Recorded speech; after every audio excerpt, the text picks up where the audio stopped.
Okay, it's Mark again. I never did a video in a while dealing with some other issues here, health issues, but we're getting back better. And anyways, this is basically, I took one of these. I took a diode, some wire, and one resistor, and I turned it into one of these, the crystal radio. And last time I played one of these, I was probably 7 or 8 years old. I had a Remco that I got for Christmas, and it was probably the top present I ever had. It had a lot of fun with it, and I wish I had it now. There's some online you can find, but they're pretty hard to come by. So I says, well, I'm going to make my own. So basically, it's a basic crystal radio. There's your diode. And you put a resistor here, 47K resistor, and you got your coil. The coil is basically a piece of PVC pipe. I went 1.75 inches. It should be around 2 inches. There's different. Well, let's start. The coil is the magic because there's different diameters, different lengths, different size of diameter coil wire. There's a lot of factors that make these things work. But at the end of the day, no matter what you do, they're probably going to work anyways. The one thing I did learn is, like, there's one guy on YouTube, and I don't know where he was, but anyways, he made a comment that if you built one of these, if your radio station was not more than like 50-60 kilometers away, you wouldn't pick anything up. Well, this guy's full of crap. It works excellent. I got 127 turns on the coil. I should have went a little bit longer, because I'm not getting the higher bands. I get it about I could probably get maybe 1500. I can't get the 1540 and like that. Anyways, it's my first attempt at actually building a crystal radio from scratch. So basically, like I say, a piece of pine. I cut 2 pieces to hold the coil in place.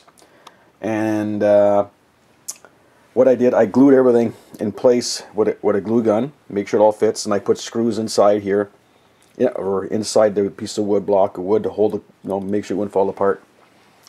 Then the same thing with the post here. Now some guys, they put the wire coming from the bottom, coming up to the top, like it's scraping the side here. I don't like that, so I saw one guy, he put a post, so it gives a pretty good angle. But I'm going to make another one. And the thing is with this, when you're touching more than 2 wires at the same time. So I don't like that. I'm going to make one that's more linear on top here with a ball bearing. Maybe a piece of plexiglass. Like this, it's not really rocket science, but this is a project that everybody should make with their kids. This thing's actually mad. I couldn't believe it. It brought back so many memories, like flashbacks. As when I had one of these, it's actually magic. You could actually hear something without having electricity or any powering it up. I was able to get some headphones for it. They're both probably from the 40s or 50s, and they work pretty good. But for this demonstration, I'm going to use my little guitar amp. So basically, you got a ground wire. I got an antenna which goes up to the coil, up to here.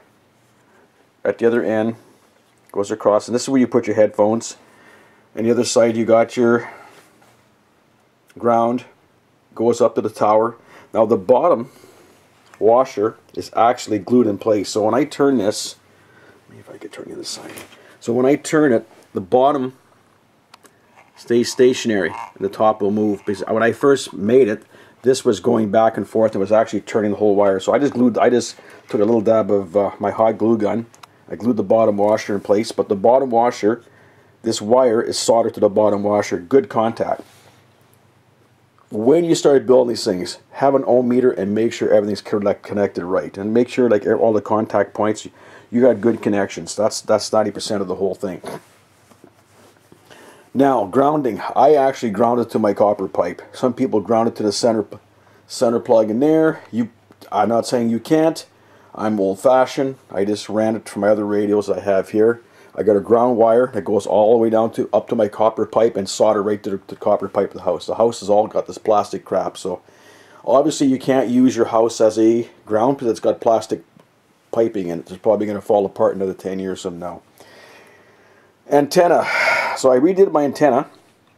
This wire goes up to my room, and I got about 120 feet, 100, maybe between 100 and 120 feet of antenna outside, pretty high up. It's all on insulators. The wire is along, it's under my siding of my house, but it's not. It's touching the foam, so there's nothing really touching the building itself. It's just on the foam. So I got a pretty good insulator. I had the wiring originally going inside the house, and I was getting probably interference from all the other electrical stuff in the house. Other than that, like I say, it's basically, like I say, a piece of pine I had and put this thing together. Now, wrapping the coil. That's another battle. So I looked at a couple of videos on YouTube. Guys were starting to wrap it. And what I did, I put a piece of tape here. And I put exactly at the end, excuse me, I made sure my pipe was cut nice and square. I wrapped it. Now this, basically, excuse me, by having this piece of tape here, it gave me a starting point where to wrap my wire. And I didn't want it tilting this way or this way. I wanted it straight, and I just kept it going. Once I got it going, I was okay. Now, I saw some guys wrapping it and they're putting glue as they go and all this. I said, well, I'm not going to glue my hands to this thing. So what I did, I put 4 pieces. One on the top, one on the bottom, and one on each side. So I had every 90 degrees, I had a piece of 2-way Scotch tape. It's regular Scotch tape, but it's 2-way. It sticks on both sides. So as I was wrapping it, it was actually glued to the Scotch tape. And I was pulling it, and it came out. Came out pretty good. Like if you look, I mean, it's not perfect. As I was getting better, oh, my hand's over here. As I was getting better, it's not bad. See a little screw up right there. Okay, that's one screw up there. Maybe one over here. Right over here is a screw up. But it's not bad. I mean, it's not perfect, but first attempt. Now the wire I got, I think, was 22 gauge. What is this? What is this here? I think it's yeah, I got 22 gauge from Amazon, and I ordered some 20 gauge. So I think it's 20. Yeah, 20 gauge. So I'm going to make another one with a variable capacitor. Now, what I did, I got one of these jacks, a regular phono jack that plugs into my little Fender Fuse amp. This thing is actually amazing. I play guitar. I'm no Jimi Hendrix, but I could play a little bit of guitar, and I bought this a couple of years ago. It's a Fender Fuse, battery powered. Highly recommend one of these amps if you can get one. So I got it plugged into the auxiliary. Now, if you plug it into the darn input, and with all these effects, it sounds like wacko. So if you have a regular guitar amp with no effects, you can use it and plug it into. If it has no auxiliary, you can plug it into your input of your amp, and you can just use it as a regular. But this one's got the effects and all that. And anyways, so we're gonna get this thing fired up, and like I say, if you say you can't hear nothing out of these, well, the guy's full of crap. So there we go, nothing there. Here we go.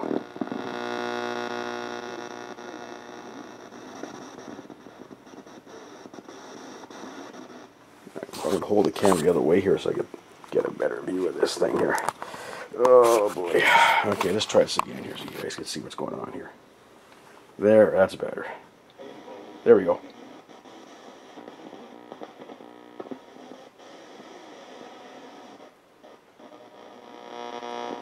Okay, nothing. At this end is never. It's always the top end here. I'll try. Call me a liar.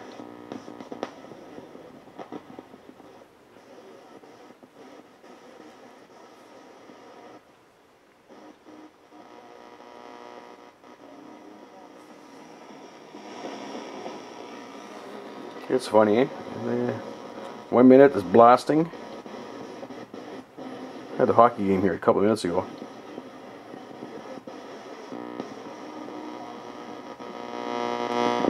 Nothing there. Try again.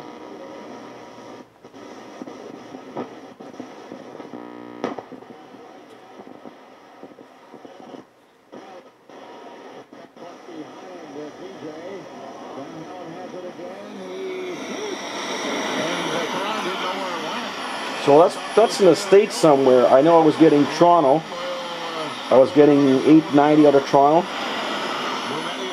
Some nights this thing is crystal clear. There's one channel.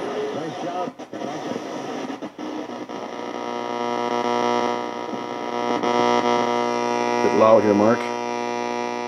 Put that back.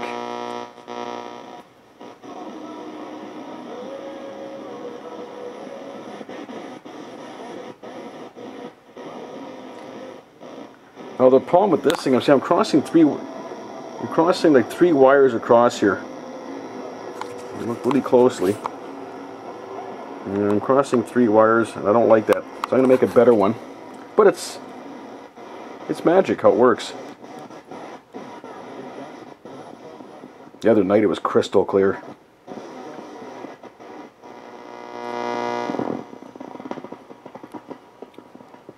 Nothing at this end. Try it back again. Touch it like this. There we go. Come on, Mark.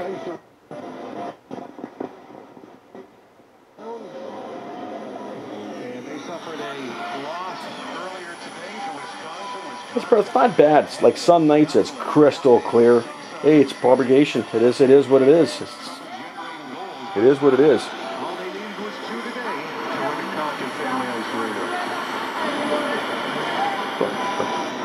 So anyways, this is my little project I made.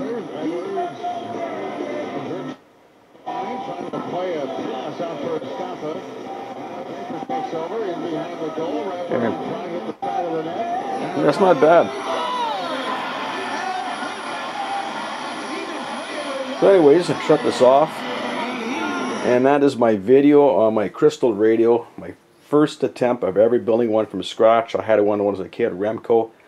And that was a lot of fun too. But 99.9% of these things, it's 2 basic things. Making sure the coil is done right. Like I say, there's different diameters, and the sky is the limit of different designs you can make with this thing. And antenna. So I got a pretty good antenna outside.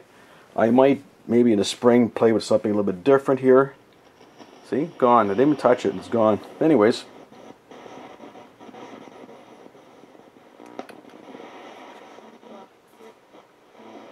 Sensitive little guy.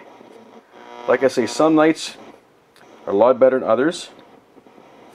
But I'll let you know it does work. It's like a little project you can make. And what have I got in this thing tied up? I got roll of wire, I don't know, maybe $15 in parts. I had to order from Amazon, but I got lots of wire.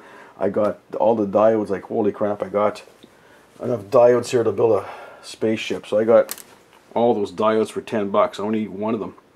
So anyways, okay, catch you later. Hope you enjoyed this video. And it's a little project you can make with your family or pass the time on the weekend. So 73s for everybody out there.